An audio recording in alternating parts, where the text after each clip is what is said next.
Poursuite du processus électoral, 20 sur 26 provinces concernées ce lundi par les élections des gouverneurs et leurs vices organisées concomitamment par la CENI avec les sénatoriales. On fait le point dans ce journal. Autre titre, Daniel Bumba prend les commandes de la ville-province de Kinshasa au Lualaba sans surprise. Fifi Masuka Saini a été élu gouverneur avec 21 voix sur 24 votants. L'info, c'est l'heure sur Télé 50. Bienvenue à tous à la une de l'actualité. Jour de vote en République démocratique du Congo ce lundi. Dans presque toutes les provinces, les élus provinciaux ont élu les gouverneurs et les sénateurs de cette nouvelle législature. Pas de grande surprise. Plusieurs députés nationaux, dont des ministres sortants, ont obtenu des places à la Chambre haute du Parlement. Christopher Ochokoum fait le tour des provinces dans cet élément.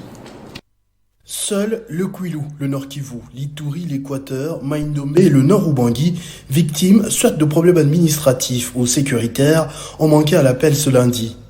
20 des 26 provinces du pays ont retrouvé la chaleur des élections, un scrutin indirect contrairement à ceux de décembre qui ont donné au pays des sénateurs et des gouverneurs. Dans tout le pays, seul Jacques Kabula du Haut-Katanga a conservé sa place de gouverneur. Sa voisine, Fifi Masuka, victorieuse dans tous les scrutins, passe de vice-gouverneur à gouverneur titulaire pour la première fois depuis son arrivée en province en 2015. Le ticket UDPS dans le Tanganyika a perdu face à Christian Kitungwa et Isabelle Yumba Kalenga est remplacé par Banza Mulume dans le Olomami. Dans l'Est, Moïse Moussa au Maniema, Jean Bakomito au Ouele, Paulin Lendongolia à Chopo, au Bazouele, les élus ont fait confiance à un profil jeune, à Missimo Kenny. Dans le Grand Kasaï, beaucoup de nouveaux visages, Crispin Mukendi pour la province du Kasaï, Joseph Moïse Kamboulou pour le Kasaï central, Jean-Paul Mbouimba pour le Kasaï oriental, Van Kalombo pour l'Omami et Victor Kitenge pour le Sankourou. Quant au Grand Équateur, Jean-Colin Makaka pour la Mongala et Miché Mubanga pour le Sud-Ubangi, ainsi que Armand Iyamba pour la province de Chuapa. Quant à l'Ouest, on retrouve un autre jeune, Grace Bilolo au Congo central et Willy Bituila pour le Kwango. À Kinshasa, les tickets UDPS n'a fait qu'une bouchée de tous les autres candidats. Gouverneur, Daniel Bumba, 37 voix sur 47, a été élu gouverneur haut la main face à Vidi et Chimanga qui n'a pu récolter que 10 voix et 0 pour tous les autres. Sénatorial en RDC sur la liste des élus, l'on compte Modeste Bahati Lukwebo, Jean-Pierre Liaou, Guy Luando, Augustin Kabouya, Jean-Tini Ngobila, Jekoko Mulumba, Jean-Lucien Boussa, Carole Aguito et Ngoï Kassanji. Signalons par ailleurs que Matata Pognon n'a pas été élu sénateur au Maniema. Élection des gouverneurs et sénateurs dans le Haut-Katanga. Jacques Yaboula Katoué garde son fauteuil de gouverneur. Le candidat de l'Union sacrée n'a pas fait de cadeau à son challenger. Il a gagné par une victoire sans appel de 35 voix contre 12 sur 47 votants. En même temps, les élus ont voté pour les élections sénatoriales. La ville de Lubumbashi, dans le Haut-Katanga, connaît son gouverneur, Jacques Yaboula Katoué, reconduit pour son deuxième mandat à la tête de la province cuprifère. Concernant les élections sénatoriales, la surprise est celle de Salomon Idi Kalonda, élu sénateur sur la liste d'ensemble de Moïse Katumbi Chapwe. Après avoir été massivement élu député provincial au Maniema, le conseil spécial de Moïse Katumbi Chapwe a cette fois-ci convaincu les élus provinciaux du Haut-Katanga qui ont trouvé un homme qui pourra représenter la province à la chambre haute du Parlement. Bénéficiaire d'une liberté provisoire lui accordée par la justice congolaise, Salomon Idi Kalonda a été évacué en Europe pour des soins de santé où il a été opéré avec succès. Mais l'élu des élus aborde pour le moment la phase post-opératoire la plus sensible et la plus délicate. En attendant une guérison rapide, Salomon Idi Kalonda compte revenir au pays, affronter la justice afin qu'il soit lavé de tout soupçon. Avec ses immunités parlementaires, Salomon Kalonda, un véritable patriote, ne jure que sur le combat démocratique dans ses nouvelles fonctions des députés provinciaux ou des sénateurs. Au Lualaba, sans surprise, Fifi Masuka Saini est élu gouverneur de province pour 5 ans avec 21 voix sur les 24 votants. Les députés provinciaux ont donc jeté leur dévolu sur celle qui, jour après jour, transforme cette province minière. Bien avant les votes proprement dits, hormis les désistements enregistrés lors de la campagne électorale en faveur de la candidate Fifi Masuka, des autres se sont ajoutés, laissant pratiquement la voie libre à celle que les Lualabais appellent affectueusement Jeanne d'Arc. Face à elle, Jean-Marie Kizainga, ancien ministre des Mines. Après le dépouillement, Fifi Masuka est élu gouverneur de Lualaba avec 21 voix et ne laissant aucune chance à son challenger. Le Seigneur a enlevé toute l'humiliation que j'ai eue pendant les 3 ans. Je dis merci aux grands électeurs. Je dis merci à tous ceux qui ont pu travailler, tous les honorables députés, les gouvernements, la population de Lualaba. Tous ici, nous vous disons merci. Vous avez permis à ce que nous soyons là. Nous vous promettons d'encore mieux travailler, d'encore mieux changer la province du Lualaba. Et nous savons que Dieu qui a guidé le roi David, qui va aussi nous guider. Présent dans la salle, le président provincial de l'INPC Kinshasa, Jean-Marie Kassamba, salue la bravoure d'une femme d'exception. Aujourd'hui, elle vient de confirmer son leadership au Lualaba et nous sommes témoins effectivement de l'effervescence, de la manière dont elle a confirmé son leadership au Lualaba. Et je pense que ce n'est que justice. Il y a longtemps, effectivement, qu'il y avait beaucoup de tergiversations ici, un peu de doutes. Mais aujourd'hui, on est à la fois soulagés pour ceux qui doutaient encore, mais nous étions conscients que Fifi Masuka est effectivement une gouverneure qui a montré de quoi elle était capable en termes de résultats, en termes de gestion, en termes de transparence, mais surtout en termes de vision. Les 24 députés provinciaux de Lualaba ont également voté pour les sénatoriales et les résultats seront publiés par la CENI.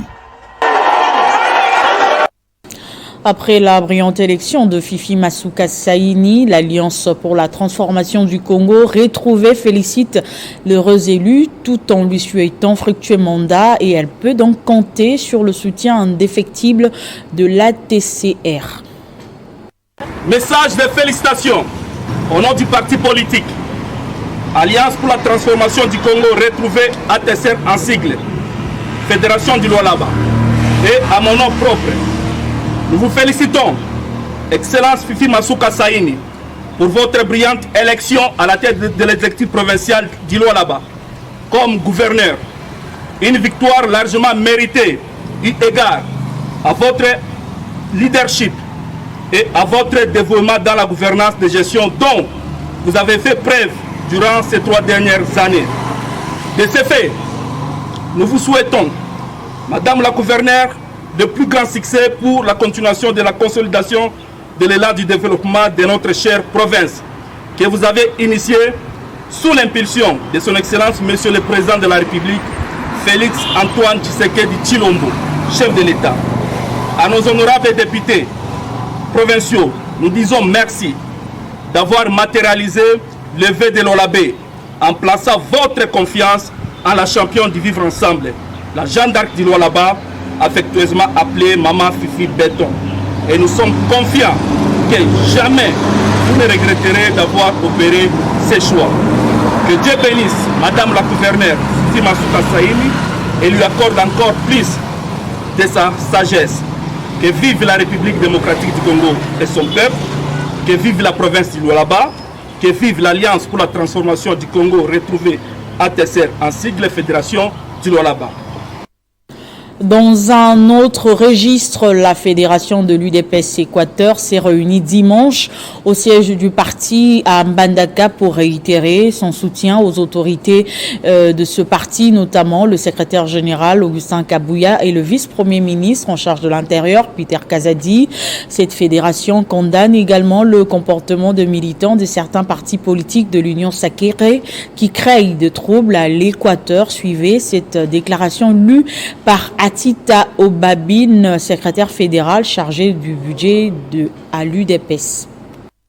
Nous, membre de l'Union pour la démocratie et le progrès social, Équateur 1, réunis en ce jour pour analyser la situation de la crise politique qui persiste au sein de l'Assemblée provinciale de l'Équateur.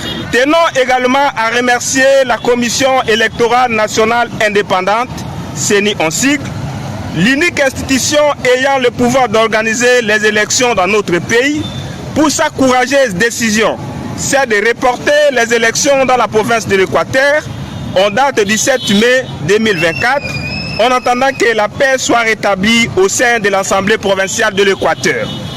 À l'occasion, fustigeons avec véhémence le comportement barbare, discourtois et de manque de retenue et mettons en garde les cadres et membres de l'Union sacrée de la nation, notamment ceux du mouvement de la libération du Congo, MLC en sigle, et agissons pour la République arabe, parti cher respectivement au VPM de la Défense Jean-Pierre Bemba Gombo et l'honorable Guy Luando Mboyo, dont leurs combattants prospèrent des propos désobligeants, de manque de retenue à l'endroit du VPM de l'Intérieur et le secrétaire général de l'IDPS, l'honorable Augustin Kabouya, sans raison valable et ni fondement.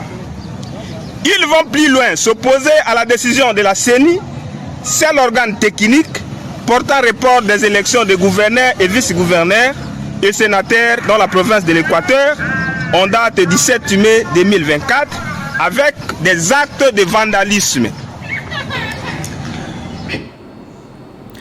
Où en est-on avec les vaccins contre la maladie à virus Ebola? Les recherches vont bon train. Les essais cliniques se font de part et d'autre en Afrique à travers le projet EboVac. Les tests ont été menés sur des personnes dans la province de la Chuapa, en RDC notamment, d'après les chercheurs congolais et belges qui ont pris part. Les résultats sont concluants. Commentaire de Gaëtan Koubabouransi. L'essai clinique était mené à Bouendé dans la province de Chuapa conjointement par l'université d'Anvers et le département de médecine tropicale de l'université de Kinshasa de 2019 à 2022, soit durant 5 ans. Ces chercheurs y sont donc retournés en début de ce mois pour faire la dissémination ou la restitution des résultats à travers une conférence qui a également connu la participation des autorités politiques locales, la province ayant été frappée par l'épidémie en 2014. Nous avons suivi l'évolution de leur immunogénicité, donc la production des anticorps. Et au bout de 30 mois de suivi de ces participants-là, aussi bien des effets sur la production des anticorps et des effets en rapport avec la sécurité des vaccins, donc les effets secondaires comme on les appelle communément, nous sommes venus restituer les résultats auprès de ces participants-là, mais aussi auprès des autorités provinciales de la Chuapa. Ces projets ont donc permis de tester un candidat vaccin développé par la firme Johnson & Johnson pour la prévention de la maladie à virus Ebola. Une satisfaction pour toutes les parties. Les participants qui ont quand même participé dans l'étude, qu'aujourd'hui ils savent aussi que quels sont les résultats, et pas seulement le monde académique, mais aussi que les participants sont au courant à quoi amener leur contribution. Ebola est une fièvre hémorragique rare et généralement mortelle. Plusieurs épidémies ont été déclarées en RDC durant ces dernières années. Le pays a nécessairement besoin d'un vaccin pour mettre à l'abri les populations les plus exposées et vulnérables. Projet exécuté par le Bureau central de coordination BCECO, son directeur général Jean-Mabi Moulumba a organisé le week-end dernier une matinée d'information avec la société civile patriotique. Cette dernière tenait à avoir la vraie information à la source, loin de toute spéculation. Le contrôle citoyen, c'est le motif qui a poussé la société civile patriotique ainsi que la Lisadel à rencontrer le directeur général du Bureau central de coordination, Jean-Mabi Moulumba, au cours d'une matinée d'information qui s'est tenue le 26 avril 2024. Au menu de leur entretien, tout le projet conduit par l'institution gouvernementale à travers la République. Plusieurs questions d'intérêt public ont été abordées. Et au finish, Cette délégation s'est dit satisfaite des explications fournies par le numéro 1 du BSECO et promet de s'informer dorénavant à la source. La société civile a suivi avec attention toutes les discussions qui sont passées au niveau du Kasaï central, comme elle travaille pour l'intérêt de la République, aussi pour lutter contre tout ce qui ne peut pas permettre à ce que notre pays décolle. Nous avons pensé pouvoir approcher BSECO pour en savoir plus. Lorsque BSECO a exposé sa stratégie et son travail, nous sommes rendus compte que beaucoup de gens n'ont pas d'informations.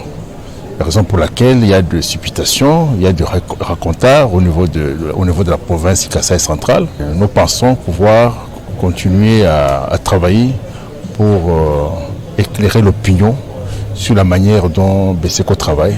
La société civile patriotique, qui se veut un instrument du peuple, s'engage à relayer les informations reçues. C'est tard dans la soirée que les membres de cette dernière ont quitté les lieux qui a servi de cadre, et cela après une photo de famille. Le directeur général du Fonds spécial pour la promotion, l'entrepreneuriat et l'emploi des jeunes, Joseph Mbouyi Mukendi, accompagné du directeur général adjoint Roderick Victor Nyangui, a reçu ce lundi la délégation des jeunes entrepreneurs ayant pris part à la 8e édition Kolonga du Salon international de la tech et de l'innovation en Afrique centrale du 23 au 26 avril dernier à Brazzaville. Il était question pour ces jeunes entrepreneurs de faire la restitution de leur mission en République du Congo où ils ont ramené un prix du concours. C'est avec fierté que les entrepreneurs de la RDC se sont rendus au FSPEJ pour rendre compte de leurs prestations au Challenge Bassin du Congo 1 à Brazzaville, Salon Oziane 2024. Reçus par l'équipe dirigeante du FSPEJ, notamment le DG Joseph Mbouyi Mukendi et son adjoint, ces derniers les ont appelés à exceller dans le développement des stratégies marketing et commerciales afin de maximiser les recettes. Au sortir de cet entretien, la lauréate de la RDC occupant la 3e place du concours des Pinch, Elie Mbeki, a loué les efforts d'accompagnement du FSPEJ à ces salons Oziane 2024. Je suis très fière d'avoir pu représenter le pays au salon Oziane lors de la 8e édition où j'ai présenté un projet de poubelle intelligente capable de recycler les déchets ménagers pour des fins agricoles. Aujourd'hui, on a été reçu par le DG, histoire de faire un débriefing de tout ce qui a pu se passer. Et on a également reçu beaucoup de conseils par rapport à la suite. Et il nous soutient et nous soutiendra toujours. Sans perdre espoir, ses collègues jeunes entrepreneurs restent confiants quant à la prochaine édition. On a valablement représenté les pays et nous avons eu gain de cause. Pourquoi? Puisque au-delà de ce qui est le concours, nous avons eu des contacts, nous avons eu à être sollicités pour des partenariats pour pouvoir implanter de l'autre côté. Rappelons que le Fonds spécial pour la promotion, l'entrepreneuriat et l'emploi des jeunes ne compte pas s'égarer de sa mission d'accompagner les jeunes entrepreneurs de la RDC dans le but de réussir dans leurs entreprises. Ouverture ce lundi à Kinshasa de l'atelier de gestion des programmes de préparation aux épidémies. Cette cérémonie a été présidée par le docteur Télé Bantambi, directeur de cabinet et représentant du ministre de la Santé, Hygiène et Prévention empêchée. Cette formation est organisée par le programme national de l'hygiène aux frontières avec l'appui technique et financier de Resolve to Save Lives, de l'OMS et de la Banque mondiale. Durant 5 jours, près de 65 participants provenant de tous les secteurs pertinents de la mise en œuvre du règlement sanitaire international vont mener des réflexions sur des aspects critiques tels que le leadership, la gouvernance et le financement. L'objectif collectif est de renforcer les capacités de tous les intervenants à concevoir et à mettre en œuvre de manière collaborative un plan d'action national pour la sécurité sanitaire bien priorisé, garantissant une utilisation optimale des ressources dans les années à venir. Une initiative globale qui a pour objectif de renforcer à la fois les compétences concernant la préparation aux épidémies, mais en même temps de renforcer les compétences de ces leaders en compétences techniques et en compétences organisationnelles, en gestion, en leadership. De son côté, le directeur national du PNHF affirme que cet atelier arrive à point nommé. Cette formation ici va apporter en plus dans la collaboration dans les méthodes pour évaluer ensemble et pour planifier ensemble. Parce que vous savez, chaque domaine a ses méthodes et ses stratégies. Pour rappel, PIMEP est un programme de leadership et de gestion développé par Resolve to Save Lives qui permet aux pays de s'attaquer aux principaux obstacles à la préparation dans leur pays en donnant aux dirigeants les moyens d'améliorer les systèmes de gouvernance, de financement et d'amélioration de la qualité. Ont également pris part les secrétaires généraux à la santé, hygiène et prévention, de pêche et élevage, de l'environnement et de développement durable, ainsi que les représentants de l'Institut national de santé publique. PIMEP Kinshasa est la 21e formation développée par Resolve to Save Lives et ses partenaires dans les différents pays. La société Maison Luanzo, dont les locaux étaient utilisés pour entreposer les matériels de construction de d'autres services, entreprises ayant décroché le marché pour l'asphaltage de la route Kasindi-Butembo au Nord Kivu, alerte sur l'inclusion ce lundi de militaires ougandais lourdement armés dans son entrepôt situé dans la commune rurale de Kasindi en territoire de Beni. Maître Vangui Kaloumé, avocat conseiller de la maison Luanzo, donne ici plus de détails. En ce jour, plus d'une année et demie ou 2 ans presque, incapable de réaliser les projets pour lesquels elle a gagné les marchés, la société DOT est à perte de vitesse. Au début, DOT payait les frais d'entreposage, comme le veut l'article 150 du Code douanier, si je ne m'abuse. Curieusement, après un certain temps, la société DOT s'est décidée de cesser tout paiement et il s'est fait qu'elle venait d'accumuler plusieurs factures impayées évaluées à plus ou moins 342 000 $ ces jours. Alors qu'on s'attendait à la vente publique qui devait intervenir le 11 mai prochain, voilà DOT à perte de vitesse, comme je disais, désespéré, n'a trouvé d'autre moyen que d'aller recruter une armée ougandaise pour venir réaliser ces hold-up dans les entrepôts de notre cliente. Et c'est pourquoi ce matin, ils sont arrivés lourdement armés, alors qu'ils ne venaient que juste pour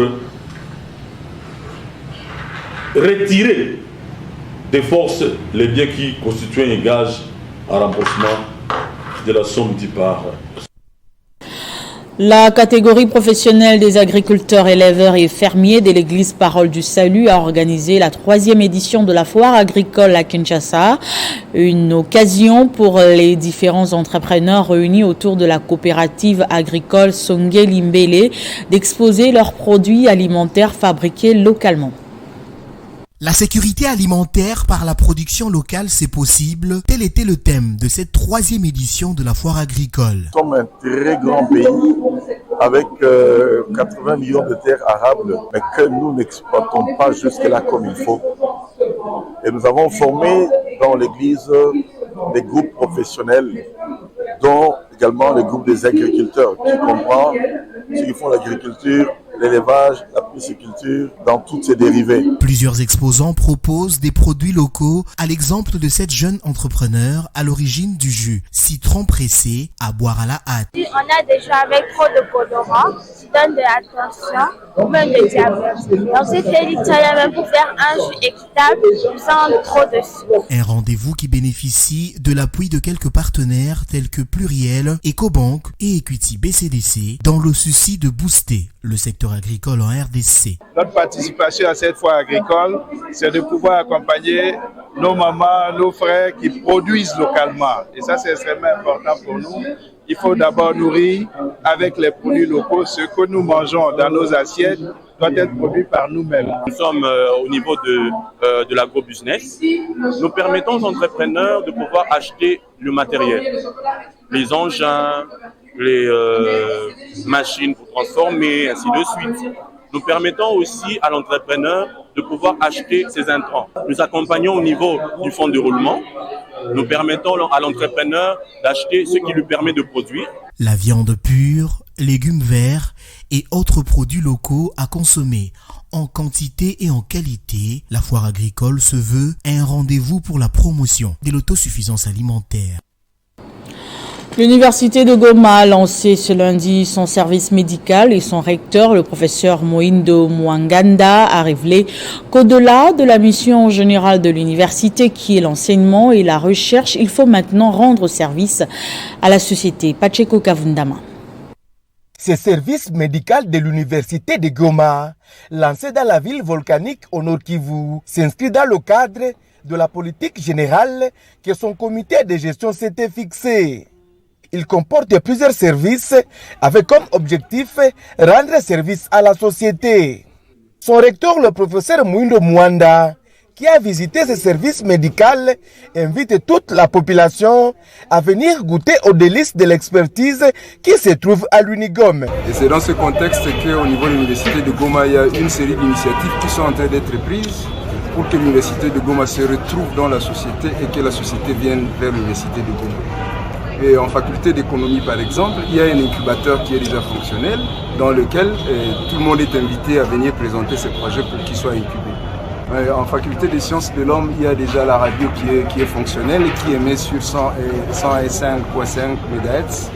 Et aujourd'hui, de manière particulière, j'ai été honoré d'être invité par le doyen qui a pris l'initiative avec les moyens de la faculté, pas de l'université, d'avoir ce service médical qui est un prélude à plus grand. Plus grand, ce sont les cliniques universitaires qui sont en construction juste derrière ces bâtiments. Ce service médical est mis en place après d'autres grandes réalisations de ce même comité de gestion. On peut citer par exemple l'inauguration du laboratoire des travaux pratiques, le laboratoire de simulation pour ne citer que ça.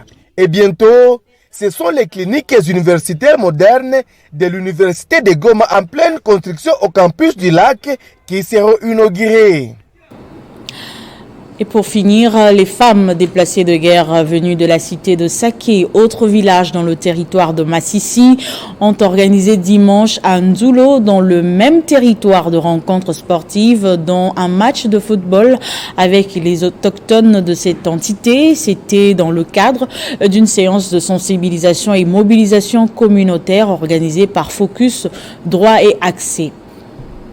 C'est à travers un match amical de cohésion pacifique entre les femmes déplacées et autochtones de Nzulo dans le territoire de Massissi. Nous sommes à l'ouest de la ville de Goma, que la population a été sensibilisée sur la cohabitation pacifique avec les déplacés de guerre venus de la cité de Saké, ainsi que les villages environnants dans le territoire de Massissi, fouillés à la guerre du M23. C'est Focus Droit et Accès qui a organisé cette activité dans le cadre du projet multisectoriel de protection des déplacés dans la zone de santé de Kiroche, précise Oscar Mvano de l'ONG FDA. Nous sommes ici à Nzulo, c'est dans le cadre d'une activité de sensibilisation et de mobilisation communautaire. L'ONG Focus Droit et Accès travaille sur un projet de protection multisectorielle des personnes déplacées dans la zone de santé de Kiroche. Et Nzulo, présentement, où nous nous trouvons, c'est l'une des aires de santé de la zone de santé de Kiroche. Alors nous avons voulu organiser cette activité de mobilisation communautaire, de sensibilisation communautaire sur les droits des personnes déplacées internes, mais également pour déstresser, faire une thérapie de groupe et appeler toute la communauté à protéger et à défendre les droits des personnes déplacées.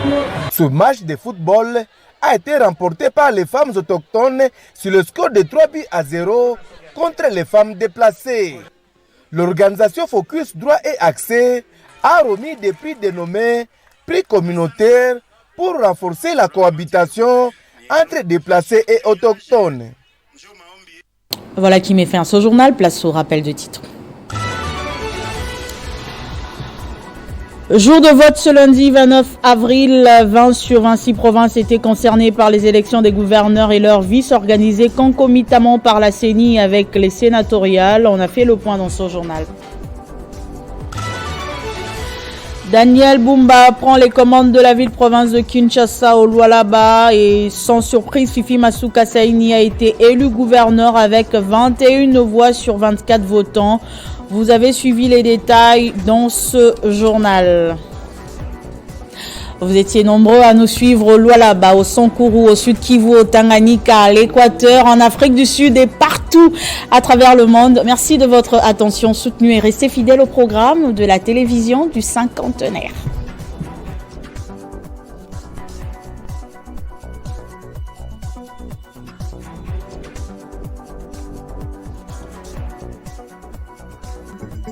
Retrouvez toute l'actualité en continu sur www.tele50.cd.